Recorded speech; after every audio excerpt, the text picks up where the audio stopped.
नमस्कार शेतकरी मित्रांनो, क्रिश अपडेट या यूट्यूब चॅनलवर तुमचं स्वागत. तर शेतकरी मित्रांनो, खरीप पीक विमा जेव्हा आपण 2025चा सोयाबीनचा आपण खरीप पीक विमा भरलेला होता, तर तो पीक विमाबद्दल आपण माहिती पाहणार आहोत. तर माहिती पाहण्याच्या अगोदर तुम्ही जर पहिल्यांदा चॅनलवर आला असाल तर क्रिश अपडेट या चॅनलला सबस्क्राईब करायला विसरू नका, जेणेकरून लेटेस्ट अपडेट तुम्हाला लवकरात लवकर मिळून जाईल.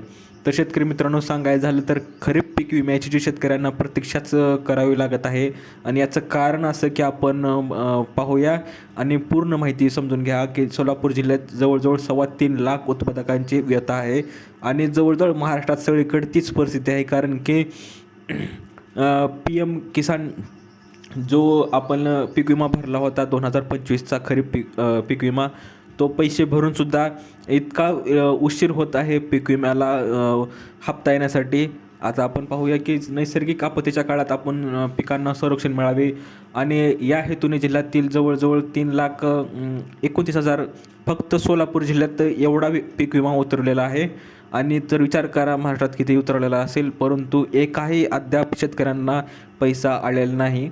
आणि आता जवळजवळ रब्बी हंगाम संपत आला आहे, तरीसुद्धा खरीप पीक विम्याची प्रतीक्षाच करावी लागत आहे शेतकऱ्यांना. आणि खरीप पीक विम्याचा विचार करता आपण पाहूया की त्यानंतर दुसऱ्या क्रमांकावर जे तालुक्याचे जे हिस्से दिलेले आहेत, कोण किती पीक विमा भरलेला आहे.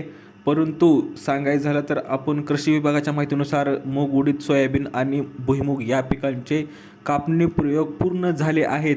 मात्र कांदा आणि तुरीचे कापणी प्रयोग अद्याप सुरू असल्याने अंतिम अहवाल प्रलंबित आहेत असे सांगण्यात येत आहे. तर शेतकरी मित्रांनो, जसं की फडणवीस सरकारने कापणी प्रयोगावरच पीक विमा द्यायचं ठरवलं होतं आणि सध्या तूर आणि तुरीचे जे कापणी प्रयोग आहेत ते अजून अद्याप राहिलेले आहेत आणि म्हणूनच तुम्हाला पीक विमा उशिरा मिळणार आहे.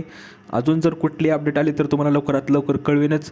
दिलेली माहिती समजली तर व्हिडिओला लाईक करा, जास्तीत जास्त शेअर करा आणि अशाच अपडेटसाठी क्रिश अपडेट या चॅनल सबस्क्राईब करायला विसरू नका. तर भेटूया पुढच्या व्हिडिओमध्ये.